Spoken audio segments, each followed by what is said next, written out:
Hi, good afternoon, everyone. Welcome to today's webinar. We're just going to take a couple more minutes just to get people joining us for the webinar today. And I'll just unmute myself again and go through the housekeeping rules at about 12:35. Thank you.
Good afternoon, everyone. I'm Sadhana Sriramalik, Policy Officer at ARACY.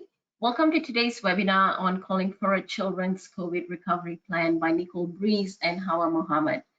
I want to start first by recognizing and paying our respect to Aboriginal and Torres Strait Islander people, their ancestors and elders past, present, and emerging from the different First Nations across the country. Before we begin today's presentation, I'll take you through a few housekeeping tips to let you know how you can participate in the webinar. As shown in the slide, we are looking at an example of what would typically appear on your screen as a GoToWebinar attendee. On the left of the screen, you can see the viewer window.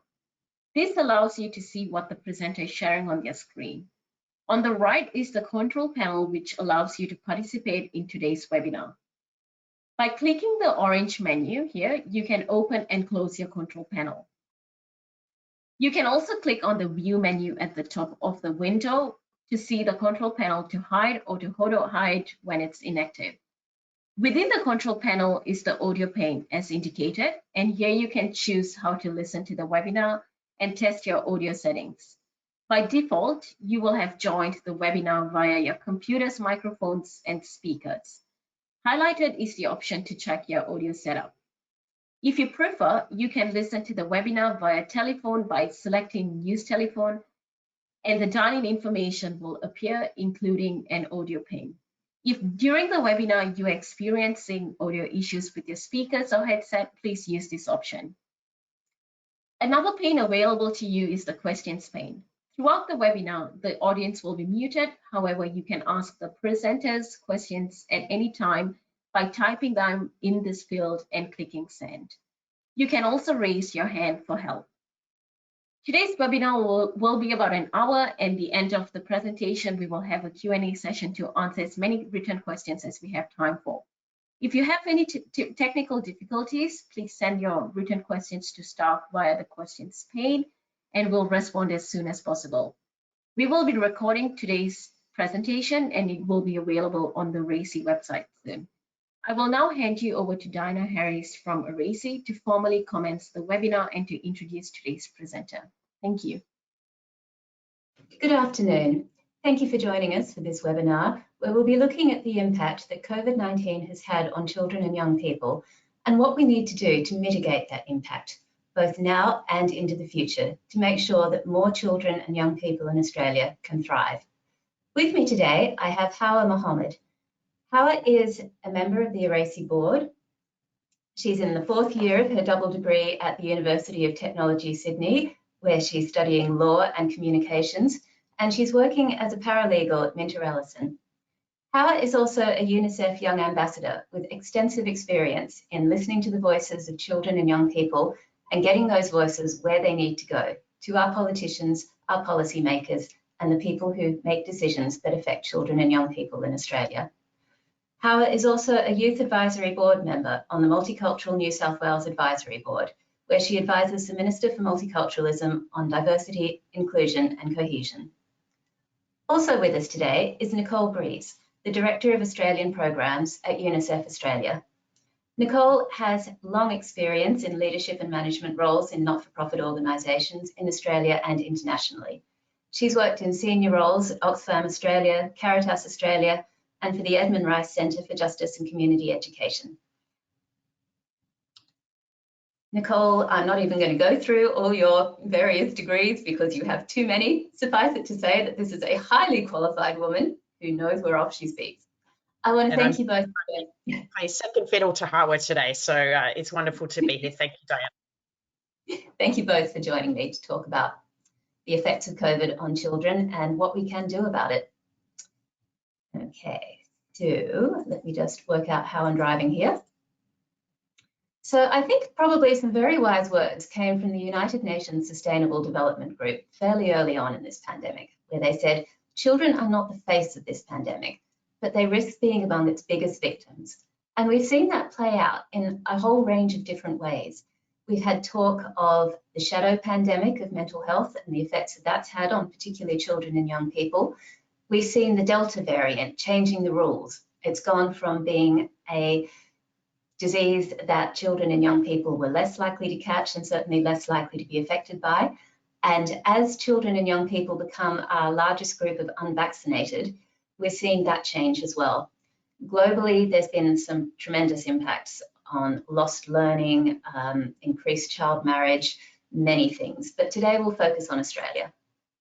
So, children and young people, how have they been affected in Australia by the pandemic? There's been a lot of research, a lot of work to try and understand the impacts, and UNICEF Australia, you've led on quite a lot of that research. So what we do know is young people are struggling. They've got less hope for the future. They've seen the year or the years that they thought they'd have swept away. They're struggling with their mental health.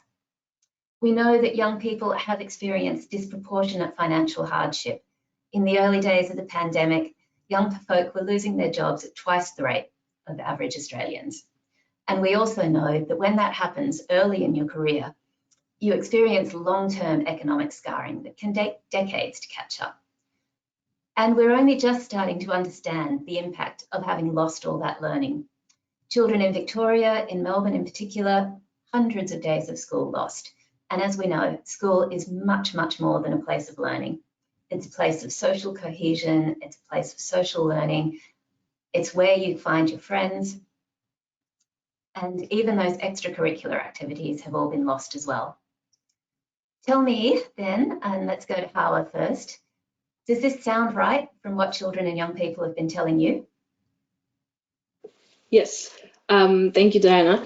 So that does sound right. A lot of the things that we've been hearing from children and young people are relating to the economic crisis as well as the mental health crisis that we've been experiencing for quite a while now, both before and during the pandemic. So as part of UNICEF Australia's program, the Young Ambassador program, we have 10 young ambassadors across the country who've been speaking to children and young people nationwide, and those ambassadors are from all states and territories.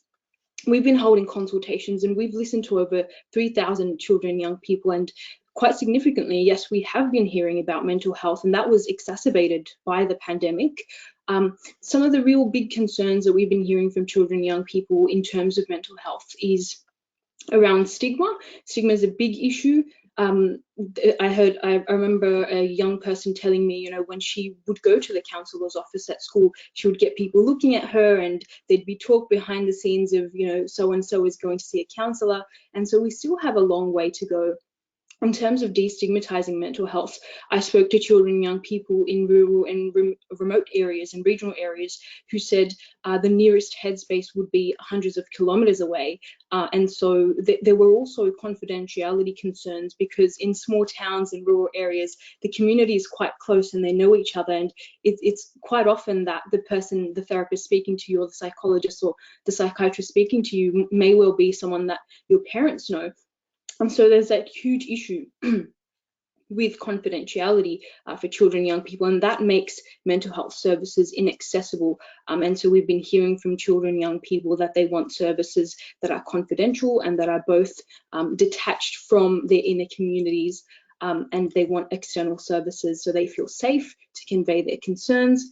We also heard a lot about education, and you mentioned the situation in Melbourne, and I know Melbourne has been disproportionately affected, but the rest of the country has also been affected. I remember hearing from somebody in New South Wales, one of the former high school that I went to, a student was telling me, and this is in a lower socioeconomic area, a student was telling me that she didn't even have internet to access her HSC studies, and so she was left without those kinds of resources throughout the duration of HSC, and that of course had negative and disproportionate impacts on people who live in those areas and demographics. There were also, of course, still concerns about climate change. That's been an ongoing concern, we know, before the pandemic and during the pandemic.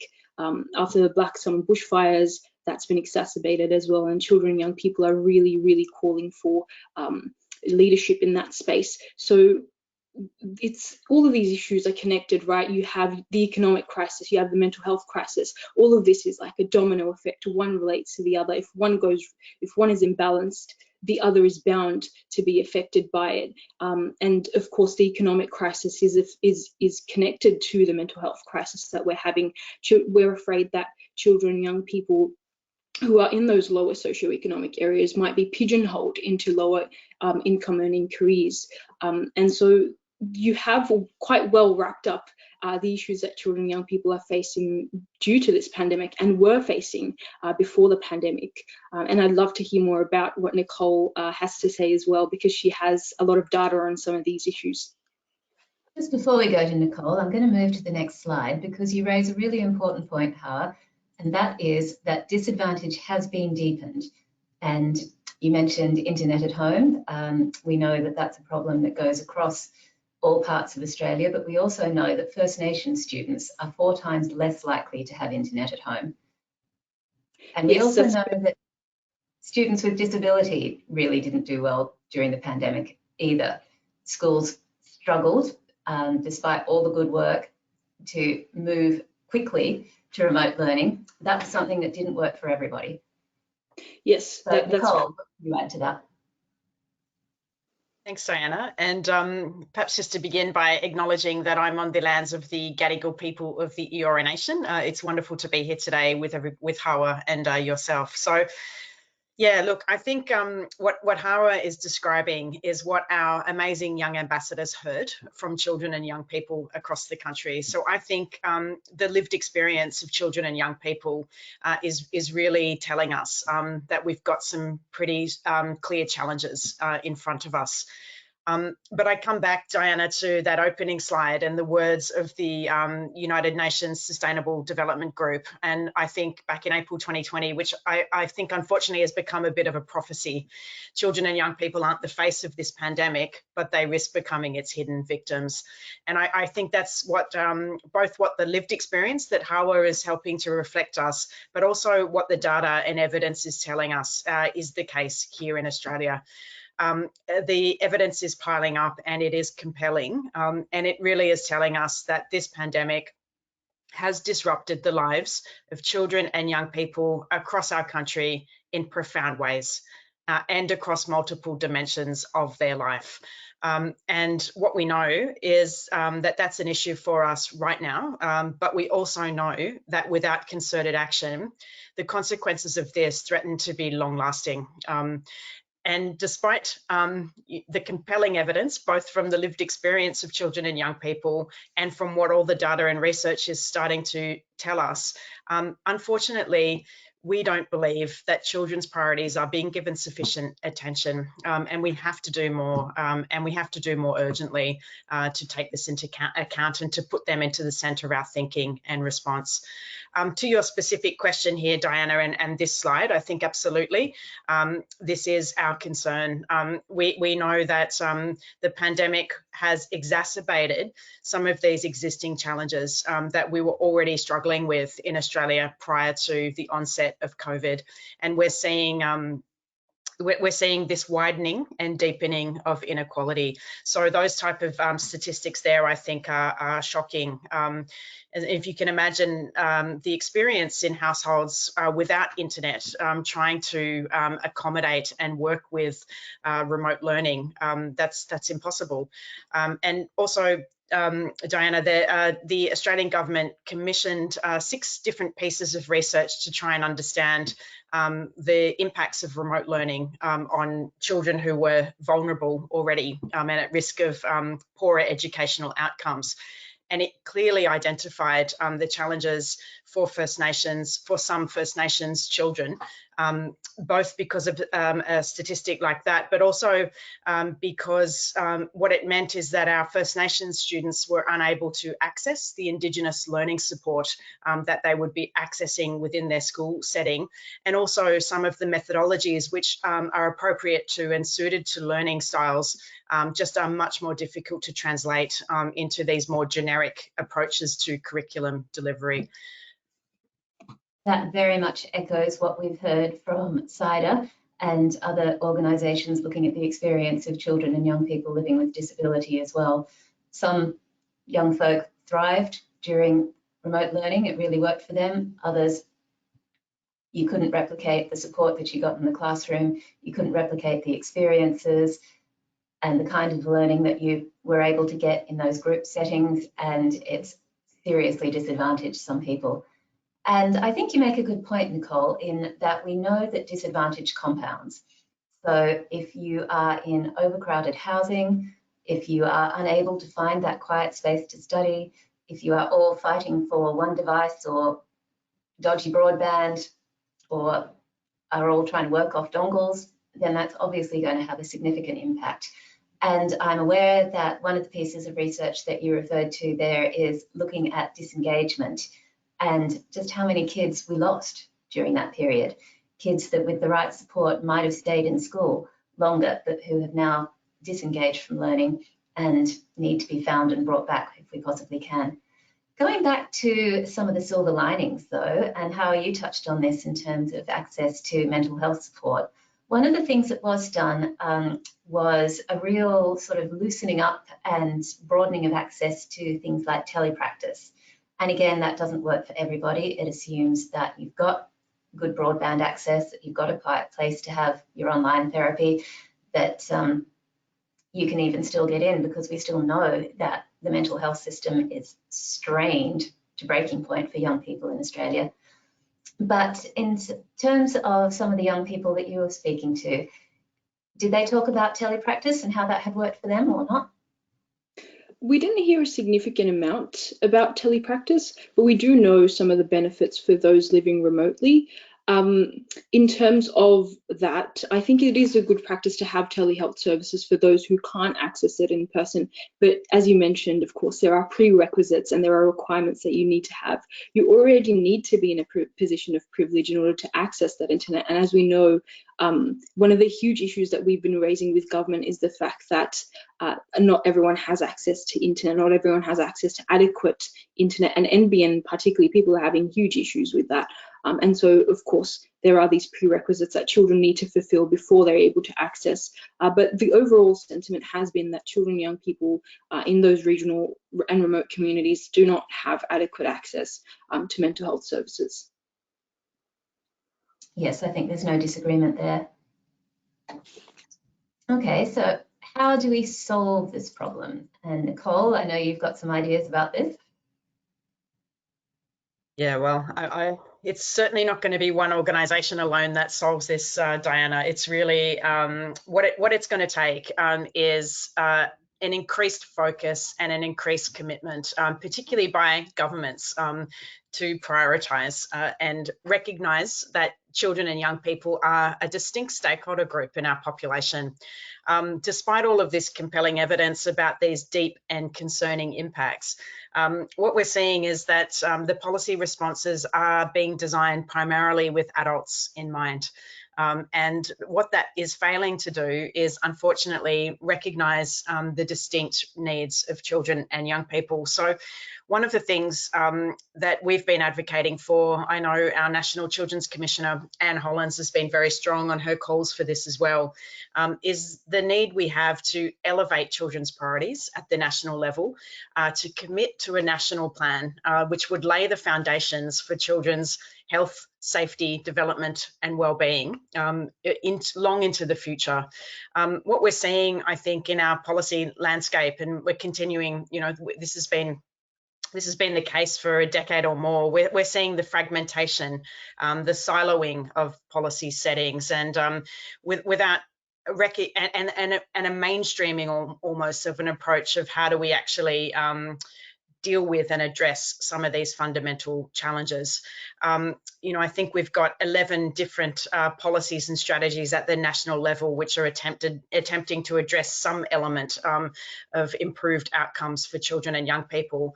But the challenge is that these don't hang together, and they don't place a child and his or her kind of environment at the centre of thinking and build out from that. So that's the key thing, Diana, at the highest level that we're really trying to strike agreement on.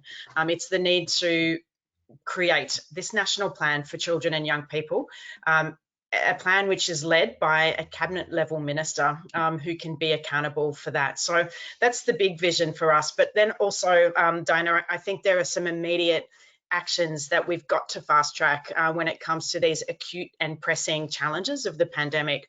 Unfortunately, whilst most of us in Australia, not all of us, but most of us are in a bit of a period of reprieve from the extremities of COVID, unfortunately, I think we're sort of still mid-state pandemic. So this isn't over for us, and we've got to make sure we're ready to grapple with some of these challenges. So firstly, we believe it's essential that we've got a nationally consistent plan which will keep schools open.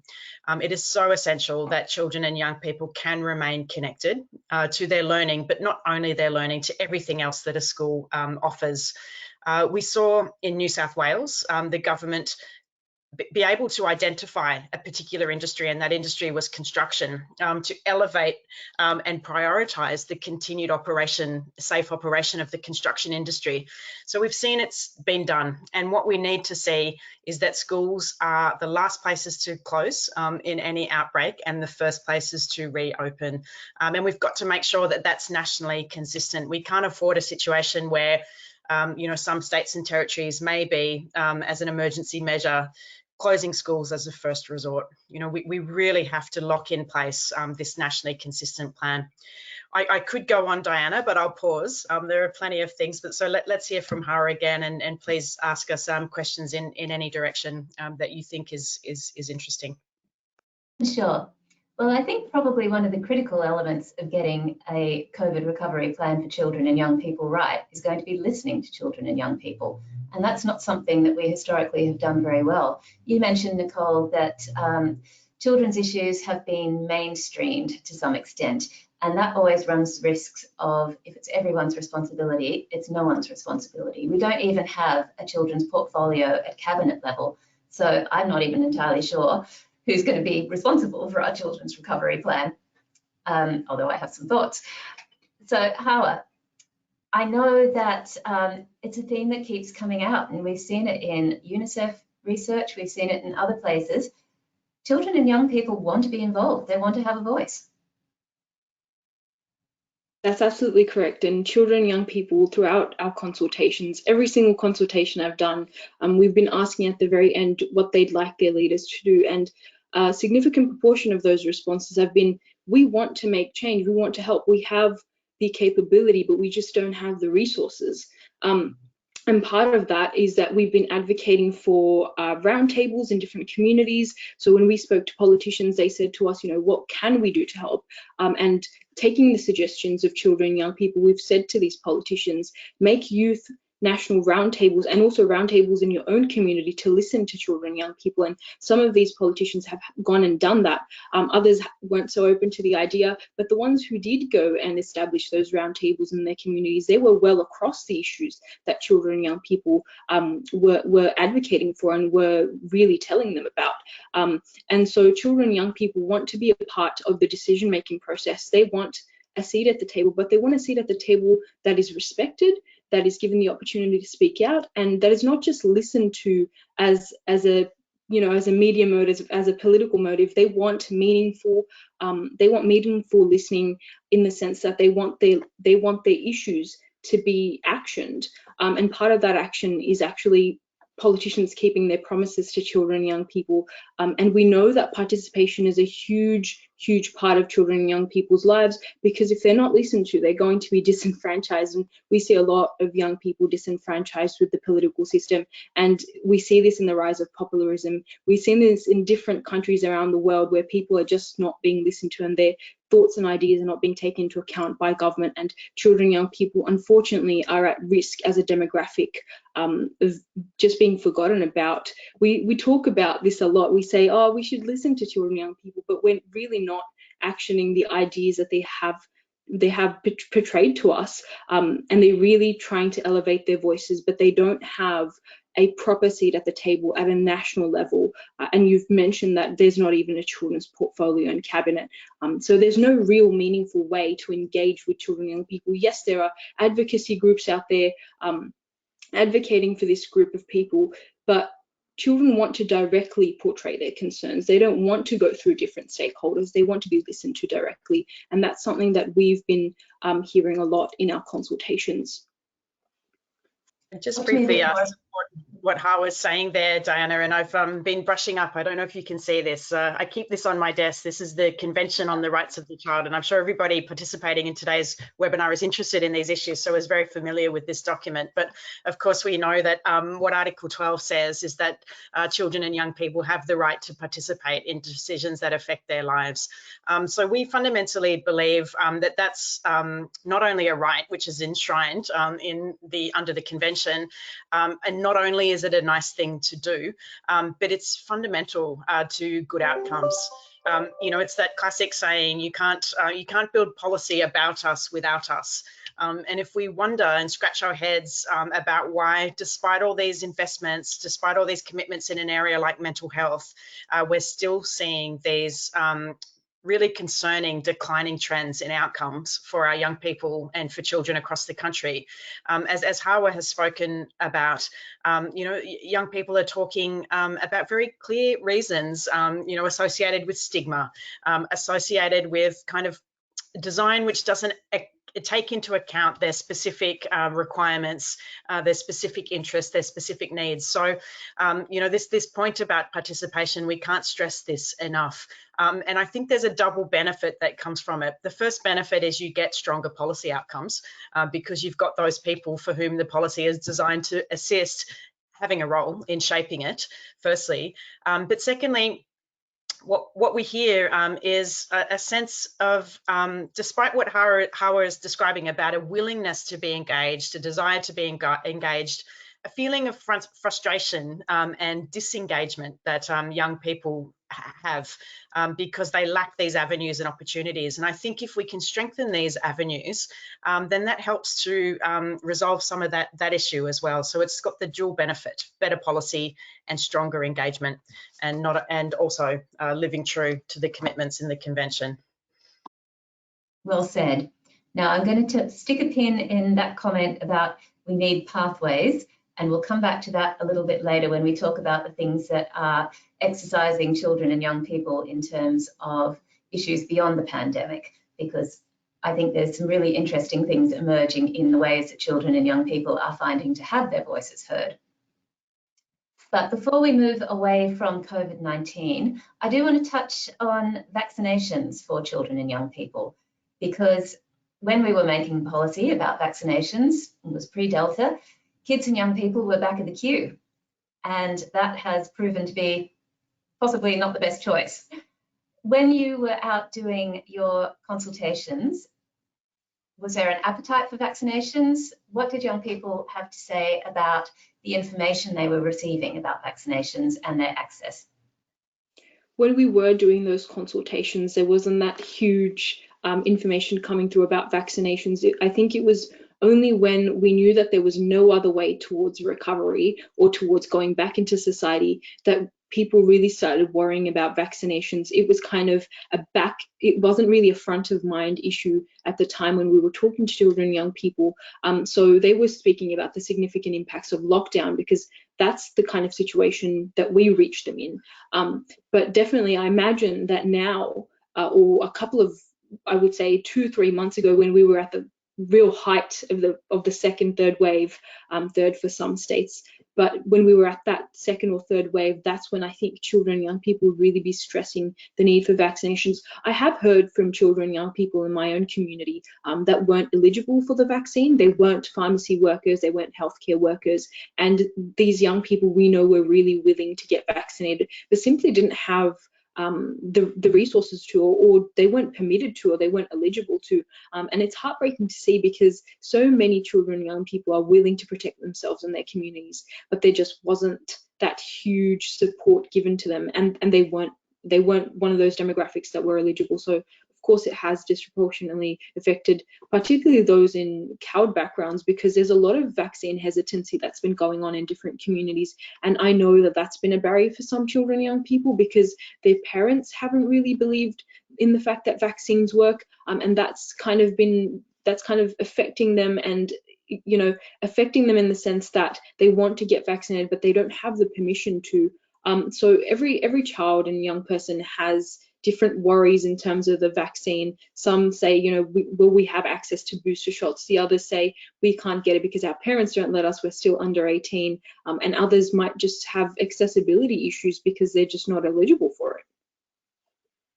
Even the ones who are, sorry, go on, Nicole. Just to build on what Hawa was saying, if that's okay, Diana, I think the stats kind of tell us clearly that young people have been enthusiastically taking up the vaccine when it's become available to them. So in New South, on the 13th of September, New South Wales had partially vaccinated 80.6% of 12 to 15-year-olds, with 73.4% of this cohort fully vaccinated in a 2-month time frame. So that's amazing. I think just to zoom back on this conversation about vaccination, I think what we need to recognise is, particularly for children under the age of 12, the most important thing we can do to protect them is to ensure more even coverage of the vaccine coverage of the adults around them. So I think we are seeing challenges with vaccine equity across our country, and it is really concerning. In states like Western Australia, where the rates, particularly in some of our First Nations communities, remain very low. I think, and Hawa was also kind of describing some of the challenges within cold communities as well. I think what this says to us again about how important it is that there is the right information targeted for children and young people and their caregivers in a way which is culturally appropriate. So I think we need to strengthen our investment in that space. The last thing I'll say about vaccines, so this is zooming us right out, I think we need to recognise that whilst we're making good progress now in Australia, and touch wood, this is where we remain, there is a risk globally that our progress will be derailed by the emergence of Delta Mark II, a new variant that finds its way around our progress in vaccination. And of great concern to UNICEF is the low vaccination coverage rates in low-income countries. And some of our nearest neighbours, countries like Papua New Guinea, we're seeing under 4% coverage. And it is so essential that the Australian government continues its focus on boosting vaccine accessibility and supporting the rollout in countries in our near neighbours. It's the right thing to do. Kind of end of story, but it's actually really critical for our own sort of health security here in Australia and that of our children and young people. I agree. If I could just add one last point, I would say there are different initiatives trying to work with CALD communities. So I know that there's an initiative that I was a part of with Multicultural New South Wales, and it's a fantastic way to engage CALD communities. It was basically having different leaders from these different communities recording a video and posting on YouTube, talking to their communities in their own languages. And that, we know, English is a huge barrier to some communities because they may not understand the vaccine messaging.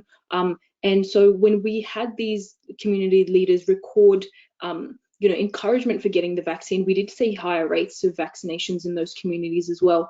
But what we haven't seen is a targeted approach for children and young people. We have those targeting adults, but what we need to really see with government messaging as well is those campaigns targeting children and young people and creating greater accessibility for them.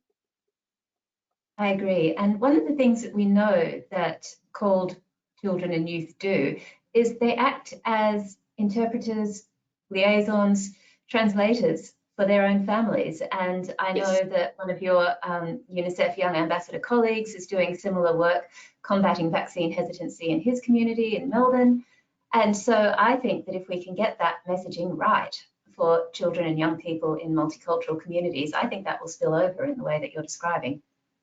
Yes, exactly. I've been working hard with my community and telling people that I know, my relatives, my family. I've really been telling them to get vaccinated, and it works. When it comes from a position of trust, it really does work.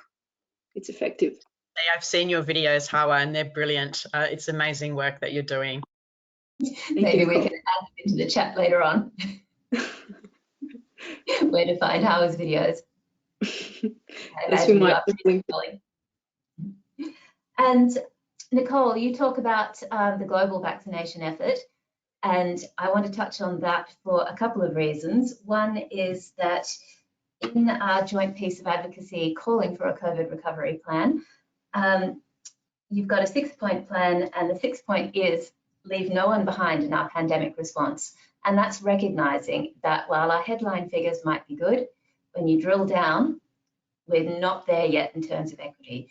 The coverage for vaccinations is still uneven. We've talked about how the impacts have not been proportionate for everybody, how the existing disadvantage has been deepened and exposed by coronavirus. So I think that that is probably a good place to leave coronavirus for the moment, just recognising that the impact has not been equal, and therefore our response needs to recognise that and be targeted and prioritised in that way.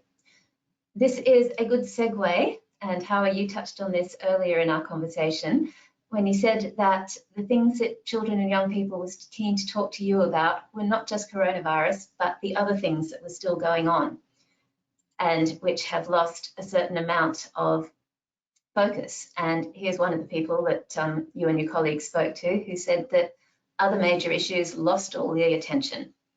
And I think we've seen that in a whole range of ways. Everything from, you know, we were all doing better in terms of reducing our use of single-use plastics, for instance, and then personal protective equipment suddenly becomes necessary, and boom, we're back to the beginning.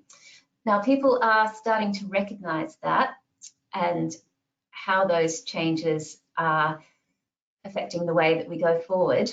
But I would like to hear from Hawa and then Nicole on what are the other major issues that children and young people care about. So some of the major issues, well, the first one that's really front of mind, which we heard about before and during the pandemic, it lost a bit of traction in the very early days of the pandemic because that's all that was plastered over social media. But one of the significant issues that I would like to raise on behalf of children and young people is their concern about climate change. I mean, 92% of the children and young people that we surveyed said that they believe that climate change is human-induced. And a large proportion of children and young people believe that the government's response to climate change is inadequate. Particularly what children and young people really, really want from their government is proportionate investment into renewable resources, into clean energy. That's what we've been seeing across the board. I know that 51% of children and young people said that climate change was the biggest environmental issue for them. And the younger demographic, about 47% seem to say that they wanted to see the lessening of sea pollution. And so we see this huge eco-anxiety. Children and young people have been relaying this huge eco-anxiety that goes to the crux of the issue.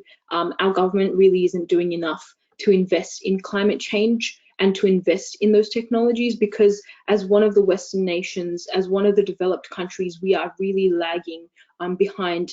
And we saw that at the COP summit, we saw that at Glasgow, and it's becoming more clear and clear that we really need to tackle climate change, and we need to be at the forefront, because Australia has huge potential for solar, huge potential for those kinds of technologies, and we're just not investing in them. And children and young people realize that, and they've relayed that to us on numerous accounts. There hasn't been a single consultation that I've done where children and young people don't raise their concerns about climate change. It's often when we ask them, what is the biggest issue for you? Even during the pandemic, they would say climate change is being forgotten about. Climate change is still front of mind for us, but it's not being reflected in the media as we wish it would. And so that's being reflected in a lot of eco-anxiety. And it was exacerbated by the Black Summer bushfires, by the floods, and by the ongoing drought in northern New South Wales and across different parts of the country. And we've even heard from our Drought Summit, we have Drought Summit participants who were external to and separate to our consultations, but we involved them within our consultations, and they had this ongoing concern about how drought's affecting them and their lives and their future prospects and their livelihoods. And they know if we don't invest in climate change now, we're going to be suffering later on. And we're already seeing that there's irreversible damage that's occurring from climate change. And children, young people, I heard a young person say to me when I was in a consultation in New South Wales, they said to me, why should I study hard? Why am I working hard towards a future that probably won't even exist because of climate change? And I think that really encapsulates the attitude of children and young people. They're feeling so disenfranchised and so powerless in the face of their own government and their own society, because they are seeing their country burn, and they're seeing the world around them collapse in a way, yet nothing's being done about them. They're kind of just shouting at a blank screen, at a wall basically, and nothing is really happening. And you can see that I'm also very frustrated about issues like these, because I see people my age, I see people younger than me in that demographic constantly relaying it to me, and we all feel powerless in the face of this issue, because we're simply not taking action on it, and we're not reaching high office in the country to create action on it, because we have huge potential to, but we're just missing the opportunity. I would add to that by saying, Diana, it's time for us to call this out for what it is. The climate crisis is a children's rights crisis. And that's the evidence here is unequivocal. I think climate change is posing a major threat to children's health, development, and well-being. UNICEF recently, on a global level, released its climate risk index, and basically it's staggering. It indicates that there are approximately 1 billion children, so that's nearly half the world's children, living in 33 countries, which are classified in the index as extremely high risk. So this, young people, children and young people have been demanding action on this for too long now, and it is time for us, adults and organisations who exist to support children, to get behind them, and we need to recognise just how urgent this crisis is. We need to empower children and young people as agents of change in this crisis. We need to make children a focus of our environmental strategies. We need to protect children from the most extreme adverse impacts. And we've seen that, as Hawa said, in our own country, the effects of drought, the effects of bushfires. These will be ongoing, and we need to ensure that we're doing everything we can to mitigate these adverse consequences. And we need to urgently reduce our emissions and pollutions. So this, again, there is no time to delay on this. The climate crisis is a children's rights crisis. It's undisputable. Children have been telling us this for too long now, and it's time for adults to get in behind and drive the action that's required. And we're also concerned, I remember hearing about one of the issues ancillary to climate change was the fact that we're going to have more and more climate refugees. It's an issue that we're going to see. Australia's already doesn't have a huge appetite for taking in refugees, and with climate change exacerbating the possibility of that occurring, we're just going to see more and more people displaced from their countries, more and more countries destabilized. We're seeing a huge destabilization, huge fear, eco-anxiety in the Pacific, because ultimately Tuvalu and all the different nations in that space, they're not going to exist because of climate change. And when you think about it, what are those people going to do? Where are they going to go? They're going to be disproportionately affected compared to the rest of the world. They're not going to have a land mass to live on. Their country won't exist. And so when you think about these issues and you think about children, young people digesting this, it's significantly psychologically disturbing for children, young people to be thinking about issues like these, because we should be focusing on their development rather than creating more and more anxiety for their psychological health as well. So I just wanted to raise that issue of the Pacific and how they're disproportionately affected compared to the rest of the world, and they're at risk of their country not existing in a couple of years, potentially. Yes, I think that you raise a very valid point, and it's also a segue to the second issue that statistically children and young people tell us matter to them, and that is inequity and social injustice, not just within Australia, but globally as well. And that was something that I found personally came out very, very clearly in some of the youth voice work that you guys have done with UNICEF Australia. The young people that you're talking to desperately want Australia to be a good global citizen. They want these actions. And I think it's interesting, going back to the climate stuff for a moment, because they don't have these pathways to power, they're finding new pathways. And that's through things like the climate change for school protests. It's in the increasing number of legal actions that we're seeing. For example, the young people who, with Sister Bridget Arthur, took the Environment Minister to court for her duty of care to young people. I think that we're certainly seeing that if we don't step up, there's going to be ways and means that young people try to find. But why are we making them work so hard? Like Nicole says, why aren't we getting in behind them and helping? Yes, we've seen a lot of children and young people. Climate litigation is on the rise. Like you mentioned, the Sharma and the minister case, which was on administrative issues to the court. Children, young people, there was a duty of care established, like you said, that we need to protect children, young people from the irreversible impacts of climate change. And because of these issues, yes, we are seeing a rise in litigious claims to the court. And if children and young people are not being listened to, there are, of course, different avenues that are going to be taken into account. And, I remember one of my professors saying, when children are not given the avenues to speak up, people take matters into their own hands. It's like the law. If you're not given a opportunity to voice your opinion and have your day in court, people are going to take the law into their own hands. And like I mentioned earlier, that's where the rise in populism comes in as well. And I just hope that it doesn't segue into something like that. I hope that we give children and young people these avenues that they deserve to be listened to, that it doesn't come to climate litigation, that it doesn't come to adversarial methods of solving these issues. I hope that the government will listen to children and young people without them taking matters into their own hands. And all of this really just puts into perspective, the Sharma case really just puts into perspective how much children and young people are willing, how far they're willing to go to save their planet and their futures. Absolutely, which takes us to where we were previously, which is that young people want to be listened to. Now, speaking of listening to people, we're getting towards the back end of our time, and I know there are a few questions that people have, so I would like to move to those. Now, I am going to have to ask Sadhana for help here because I can't see the questions well enough to read them. Yeah, of course, Donna. I've got two questions so far, and I'll be happy to read them through to the panel. So one of the questions was around, can we expect to see greater focus and continuity with the release of the National Children's Wellbeing Strategy?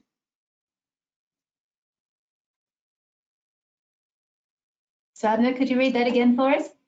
Sorry. So the question we've got. Read them both to us, Sadhana, and then we can know what they are and we can address them. Okay, cool. So the first question is, can we expect to see greater focus and continuity with the release of the National Children's Wellbeing Strategy? So that's one of them.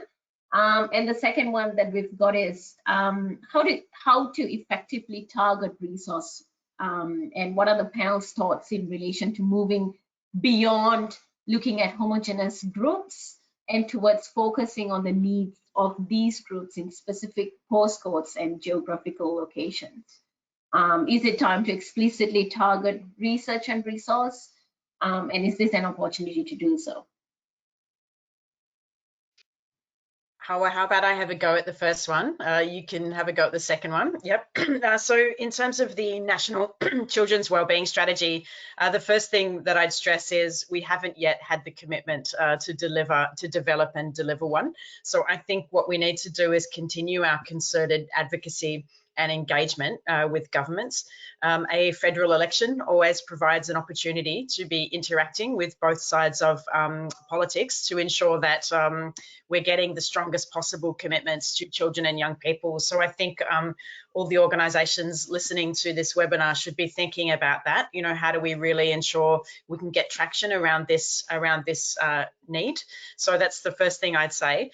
The second thing I'd say, and I think it is always good to look for some silver linings in this, is that whilst we haven't seen progress on this major integrated strategy that we need, we are seeing some progress on elements of it. For example, recently the federal government released the first ever National Child Mental Health Strategy. And this is really, really an important piece of work. It is the first time that we've had children from the ages 0 to 12 put into the middle of consideration about good policy and investment in better outcomes for mental health. So I think UNICEF Australia gives the federal government a big tick for its progress and leadership on that issue.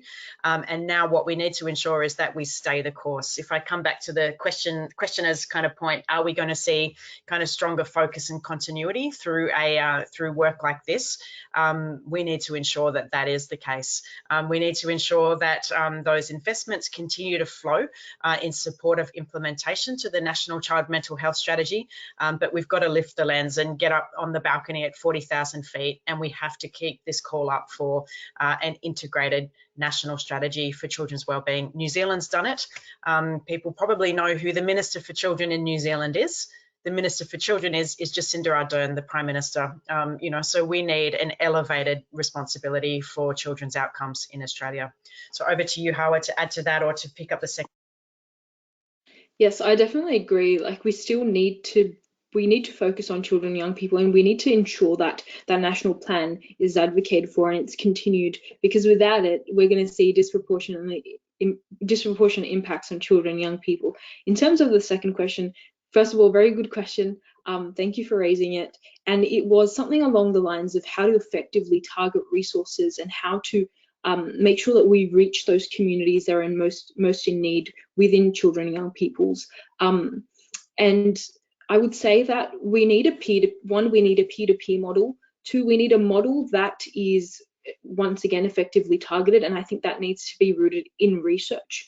We need to identify who needs the most help and get that help to them in those communities. That can include regional communities, that can include CALD communities, that can be all different sorts of communities, but they do need to be targeted, as you've mentioned. And one of the best ways to do that is through effective research, is through evidence-based research.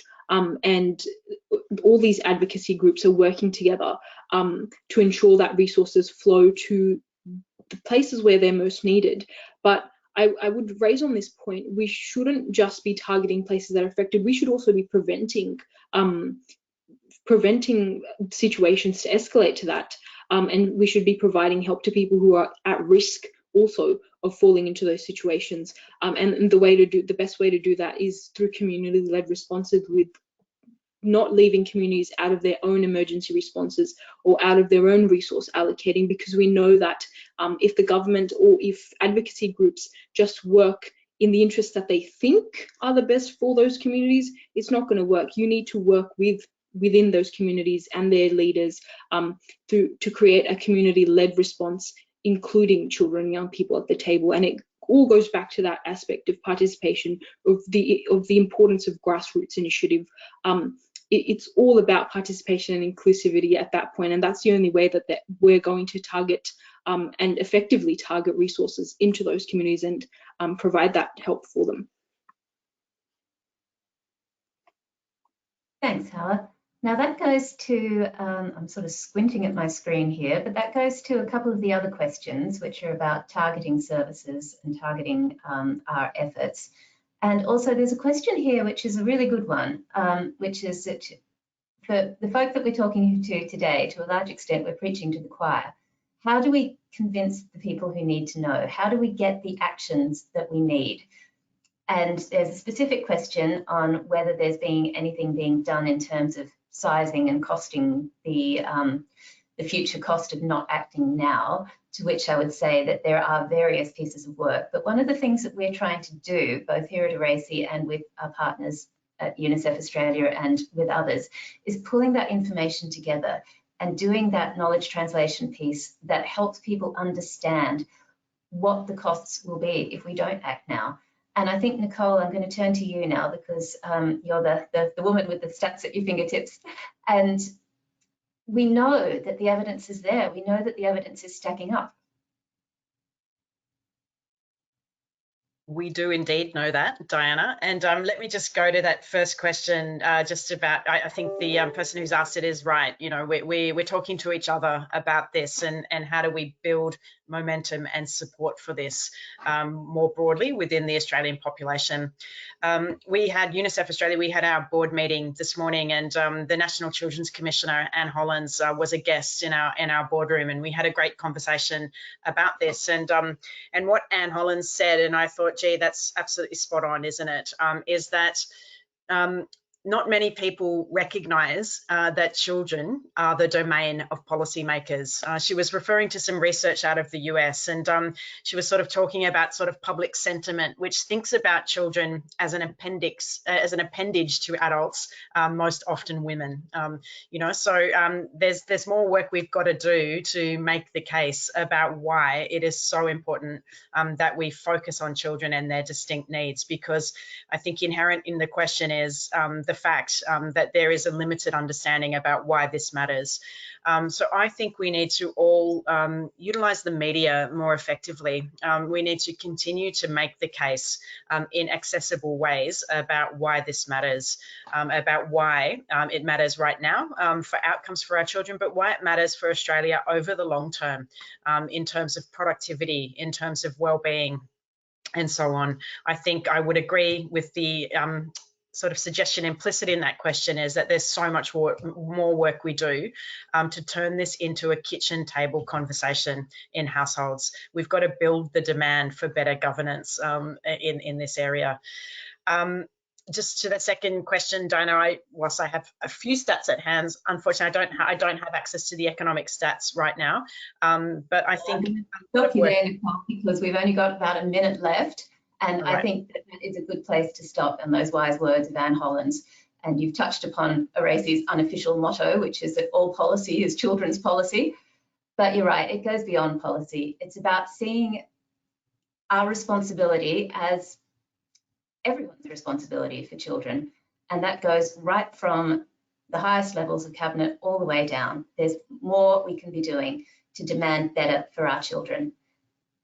I would say one last comment, which is there is a call on the questions for Hawa to be our children's minister, to which I would say, give her time. Thank you very much. I'd just like to end on I should elevate that call to Prime Minister myself, but over to our PM, Hawa. Thank you very much. I just have one brief point I'd like to end on before this webinar ends. It's to the first question. Nicole was talking about how we need to traction the media. I think ancillary to the media, we also need to traction and we need to look towards education, because if we put in a curriculum, if we place in a curriculum for children and young people now to show that their futures matter, and we put in an educational campaign for adults as well, the next generation of children and young people are going to respect the needs of children and young people when they're older, And so it's just a cycle from there on. We saw that there was a lack of child rights education in the past, and look at where that's brought us now. And so we need to prevent this issue going into the future, and the best way to do that is through education, is to embed that into the curriculum of both universities and within schools. It needs to be just like our consent matters education, just like you know, all those modules that you have to fulfill at university before you enter. We also need to ensure that we create one for child rights, and I think that's one of the most effective ways to show people that children are valuable stakeholders and should have a seat at the table. And on that note, I know that we're running out of time. I could say a lot, but I'm just going to stop there.